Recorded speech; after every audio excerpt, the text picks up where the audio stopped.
Welcome, everybody, to another episode of Strife Sanctum. It's early again on a Saturday for me, so that means I'm getting another podcast in. And this week, I'm going to be talking about an underrated show that, well, not the same level of Trigun. It's made by the same guy, and actually spawned from a video game of all things. And I'm talking about Gungrave.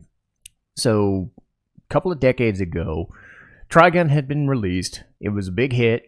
Creator Yasuhiro Naito just said, hey, I'm gonna make a video game, or I'm gonna help make one. So he's gonna do it. He adapted it into an anime, and the way I would put this is a mafia crime drama mixed with a monster of the day show. It's done well, but I don't know if that Monster Mash bit works. It works in the context of what they go for and the story, but the story is really about two characters who, for one reason or another, are friends but are also rivals in a way, and they don't know it. Or they try not to be, but there's misunderstandings, and it leads to, well, bad shit, because mob. You've seen one mob show, you've seen them all. But I think they do this one pretty well. It looks pretty polished for that old school time frame.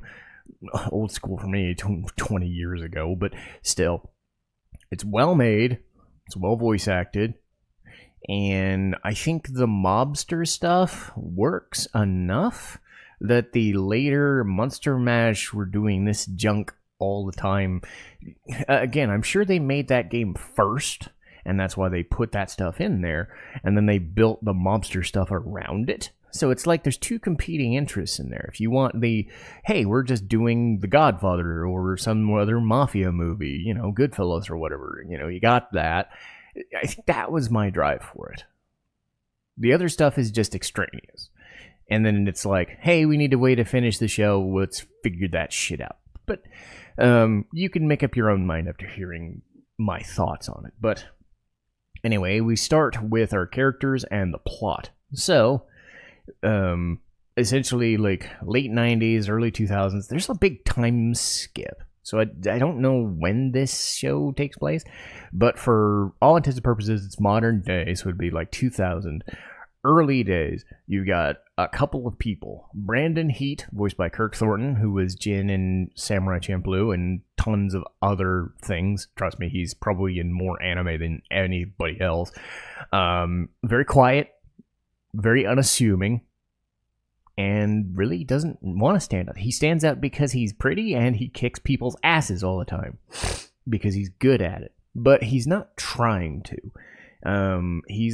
His friend is Harry McDowell, voiced by Tony Oliver. I actually met Tony a couple years ago. He was talking about the show, and I was the one that actually remembered he did the dub version for this. And he just pointed and was like, that's pretty cool. I'm glad somebody remembered that. He told a story like later on in the show, and I'll reference the thing in question. He blew out his voice during the recording session every time he tried to do a certain line. So I thought that was funny. So that's something we got to talk about and whatever. So it was neat meeting a guy whose character I remember so much. And the thing with Harry, unlike Brandon, is he's just... Think of the absolutely desperate, determined, and almost just...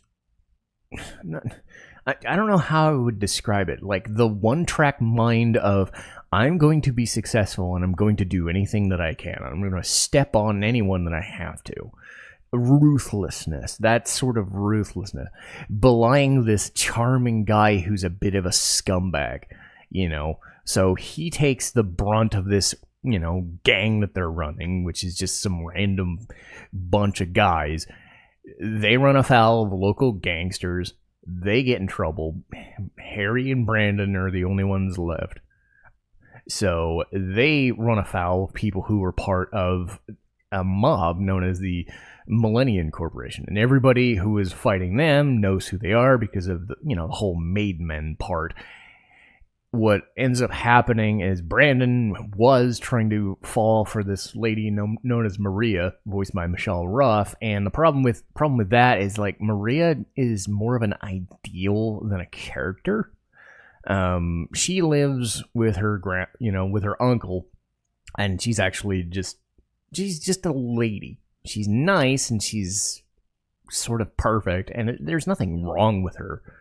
But that's the point. Is there's nothing else about her that ever strikes me as she's worth something. She's worth saving everyone for. She's worth dying for. She's more of an ideal than anything else. Not even in the Princess Zelda, Princess Peach, you gotta save her because she's a damsel in distress kind of thing. Like, that's a video game mechanic. She's a MacGuffin in this story, which kind of sucks because you spend a lot of time talking about her, and she ends up joining Millennium just by nature of the plot, and all of them end up doing so, and stuff just happens. So Brandon starts off at the bottom, Harry starts off at the bottom, a couple episodes go by, they meet up again a few years later, Harry's starting to get a little squirrely, and then starts realizing that he's gaining power and gaining friends with people of the cast that you meet. Brandon's doing his own thing, and he's kind of trying to meet Maria again, who ends up living with Big Daddy, who is just the big boss of everything, voiced by Michael McConaughey. He's the godfather of the organization, but is kind of like old and not like stepping on people's toes anymore, and it really rubs Harry the wrong way because he is the super determined guy who wants everything, even if he has everything, that sort of person. So they clash and everything happens. So Brandon's trying to help Maria, and he meets Big Daddy, and they grow a friendship, and then because that little drama there here and there. So you're dealing with the mobster stuff of don't betray the family, don't fuck up. You fuck up, it reflects badly on people, and we gotta kill you. That sort of stuff. And, Brandon takes it upon himself to start just murdering dudes. Harry will be in kind of the backdrop, scheming everything with his friends, and is trying to climb the corporate ladder. Big Daddy notices this, and shit goes south. The problem for them is they get this, like 10 and 12 episodes in, they start realizing there's this research from this guy, Dr. Tokioka, voiced by William Frederick Knight, who was the Ghost in the Shell Chief Aramaki. That's what I remember him mostly from. And they were doing this, like, these guys are zombies. They're undead guys. It's basically necromancy research. And these things supposedly can't die or are hard to kill, and they are, like, Harry's going to use them as leverage. Because you don't do what I do, I've got these undead guys who can just kick the shit out of you, and I can find dead guys lying on the street, given our profession. So Harry starts doing that shit. Brandon starts getting a name for himself as just, hey, I'm going to kill people. I'm good at that. I don't really care about Maria anymore. It's just not in me anymore. So Maria further and further and further goes away from being even less of a character and less of an importance in Brandon's life. So she gets pushed to Big Daddy, who, not sure why he goes for her, but they fall for each other and they have a kid. While that's going on, Harry's trying to be the new boss of Millennium, gets shortchanged because you could see it on his face.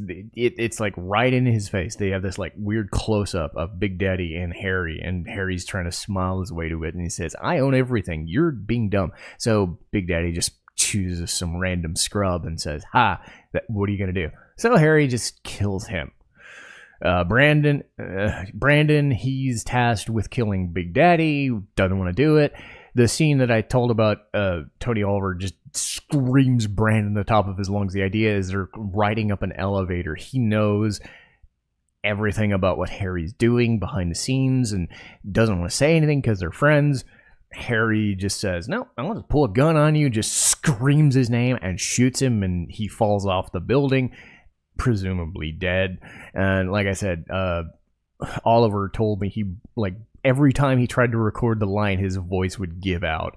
And the thing is, it's not even like a blood-curdling scream. It's just like this really stiff, Brandon! Scream, and it's just like, And like I said, he just put all of his force into it and just fucking. Ugh. So it was a nice, funny story. But Harry goes nuts, runs Millennium, and makes it even bigger and bigger and bigger. Starts going kind of stir crazy that he shot Brandon. Like, you couldn't have thought of that before you did it. Realizes that Brandon wasn't going to sell him out, didn't want to sell him out, and wasn't going to shoot him. And, it becomes a thing, and then they forget.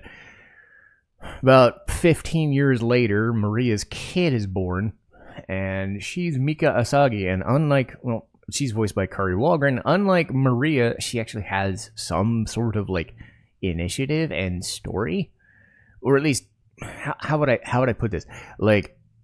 Intensity to her. She's not a brat, but she at least knows if people were chasing her, use her as a distraction because everybody's after her. Millennium says, "Well, you are from Big Daddy and Maria. I don't like that. I'm gonna send my task force of dead guys after you." So that's what they're doing. So Tokioka and Mika are trying to hide themselves for years, and Maria gets shot because, yeah, that happens. But the remainder of the episodes are basically just this guy, Brandon, who is kind of this legendary killer, turns back from the dead, becomes beyond the grave, and essentially unkillable. But he has a limited time frame, a limited lifespan, because necromancy works that way, I guess. Replacing his blood and replacing his fluids makes it harder and harder for him to live, I guess. So he's got limited time to go against Millennium and all the forces. So the last 5 or 10 episodes are, I met this guy, he's going to die. I met this guy, he's going to die.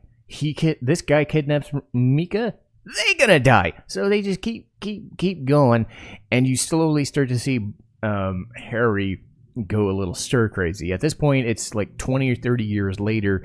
He's voiced by Tom Weiner, who was in, I would say, bit part roles here and there. I know he was M. Bison in a Street Fighter anime at one time. He was in Wolf's Rain, so obviously they went for an older guy.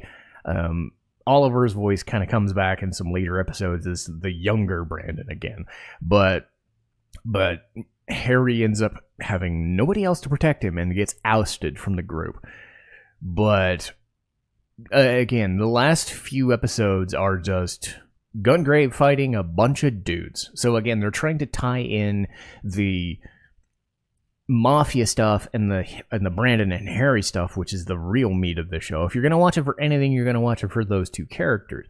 You'll watch it for the mobster stuff. After a while, it just kind of filters into this, hey, we've got these cool superpowers and we're showing off these superpowers. And I'm like, that's cool and all, but I could play the video game for that. I'm not here for that. It gives you context for why he's doing that, but it doesn't really excite me. And I'm just like, it's kind of, you could see that sort of stuff everywhere else. And sure, mobster stuff is ubiquitous too.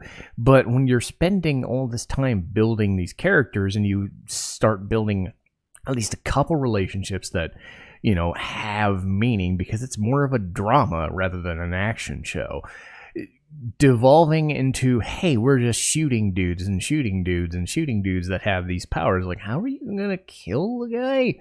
It's like power creep. It eventually it just kind of wears on you and doesn't make sense in a way. I mean, this sort of power creep wasn't so bad because it's they're guns. They're using guns mostly to kill guys, and the impact does get felt on some occasions, but then you're just like, nah. I would have preferred it if it was a hectic shootout and one shot or two shots from human bullets from human guys to human legs and limbs and faces and arms. That shit is tense. When you start doing, this guy can't be killed by anything other than super bullets, and he's a superior, it just kind of, I don't know. And it doesn't help that the other characters other than those two don't really add much. As far as the visuals and things of that nature, it's pretty simple.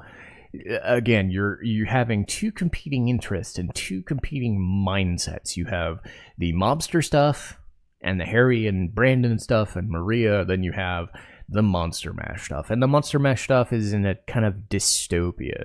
Like the city is still the way it's gonna be, but it's a little more run down.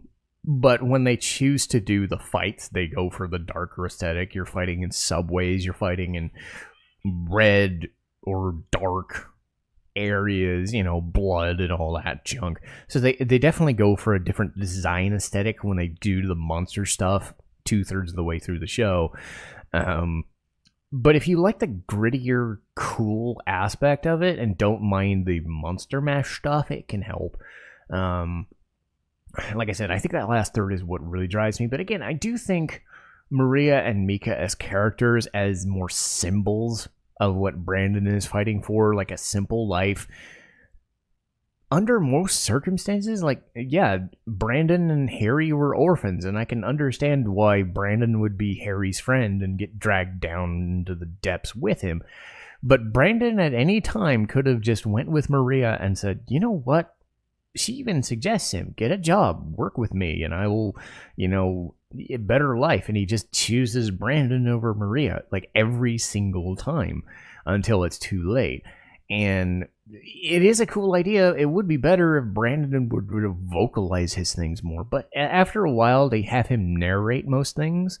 So at least you're able to hear him kind of talk more as the show progresses, and he starts to you start to understand him more.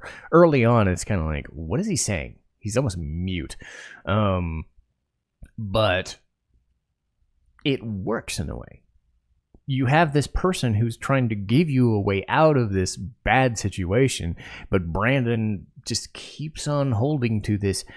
This is my friend from my childhood. We were both orphans, and they show you these episodes later on. They show you that they were friends, and Harry's charisma just pulls people in, even though he is just this down and out loser, but he's one of those likable losers that you can't help but root for until it's too late and he shows his true colors. So those characters work very well. Those two really make the show worth it. And seeing them. And if you're not bogged down, I don't watch enough mobster stuff and crime drama stuff. I know enough that it's like, hey, you're not going to see anything that you haven't heard before. But it's enough that, those first 15 episodes or so are very gripping and very telling. And like I said, it's from the guy that did Trigun, so lots of guns are involved. A lot of shooting is involved, and that sort of stuff holds you for the majority of the runtime.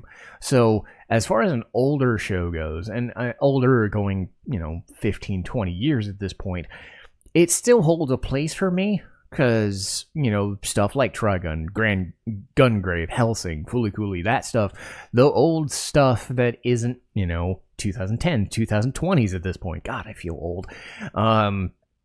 You still can find benefits to seeing shows done well, done down, and because I like the down-to-earth, nitty and gritty stuff. That's what I live for at these stages. The older that I get. No nonsense, no bullshit. People are scumbags. Every once in a while you need something a little lighter, but yeah, when you get something like this, which is not trying to be light, which is not trying to be funny, which is not trying to do the right thing and make jokes, there is some sly humor here and there, but again, this is more for the people looking for something straightforward, down to earth, nitty gritty, and lots of guns. Because that's always fun. I mean, it's in the fucking title. You know what you're getting when you're seeing a show called Gungrave. So if you want to, I would highly recommend watching it. It is on Crunchyroll like everything else that I review. But that'll do it for this week. Let's see what we've got. Let's see, Gungrave. So, next week will be the Final Fantasy VII Sidequest rundown. The good, the bad, the stupid, the ugly, the Final Fantasy VII remake versions of them, if they exist, mostly for Condor, and what have you. Speaking of Trigun and guns, Trigun Stampede will be after that. And then on August 27th will be Phoenix Wright Trials and Tribulations. I get to finish off the Phoenix Wright trilogy, and trust me when I say this, I'm going to enjoy reminiscing about that one quite a bit. It is the best one. It has some of the best cases and some of the best story arcs in that, and holds up even against the newer Phoenix Wright and Ace Attorney stuff. Even with Apollo Justice trilogy coming out, there's still no substitute for the characters in the stories that you're going to see in the Phoenix Wright stuff, barring the circus one. But that's for another day, and I will see you guys next time. Citizen Strife, signing off.